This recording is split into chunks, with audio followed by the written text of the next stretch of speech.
সময়টা ভালো যাচ্ছে না ভারত ক্রিকেট দলের কোচ গৌতম গম্ভীরের। কোচ হিসেবে দেশের মাটিতে নিউজিল্যান্ডের কাছে হোয়াইট ওয়াশ হওয়ার পর অস্ট্রেলিয়ায় অ্যাডিলেডে 10 উইকেটে হার হজম করতে হয়েছে তাকে।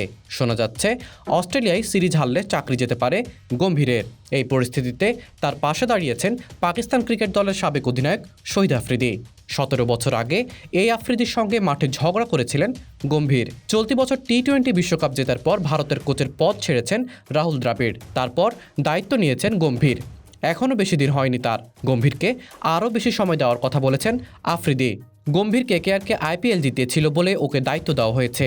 তার মানে ওর মধ্যে সেই ক্ষমতা আছে। আইপিএলের একটা দল আর জাতীয় দলে কোচিং করা এক নয়। ও সবে এসেছে। নতুন দায়িত্ব পাওয়ার পর যে কোনো কোচের একটু সময় লাগে, সেটা ওকে দেওয়া উচিত। আফ্রিদির মতে জাতীয় দলের কোচ হওয়ার পর গম্ভীরকে ভারতের মতো একটা বড় দেশের ক্রিকেট সামলাতে হচ্ছে। শুধু জাতীয় দল নয়, ঘরোয়া ক্রিকেটের দিকেও তাকাতে হচ্ছে। এই চ্যালেঞ্জ সামলানো সহজ নয়। আফ্রিদি বলেন, ওর কাছে শুধু জাতীয় দলের দায়িত্ব নেই, ওকে নিজের দিকেও দেখতে হচ্ছে। ঘরোয়া ক্রিকেটে কী ধরনের ক্রিকেটার উঠে আসছে, তাদের কখন সুযোগ দিতে হবে, সেসব মাথায় রাখতে হচ্ছে।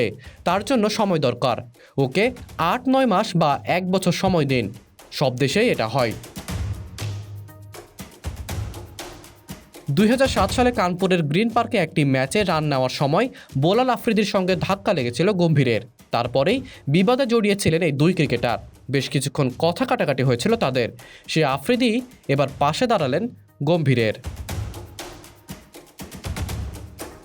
Monowar Anjum Rifat, BD archive.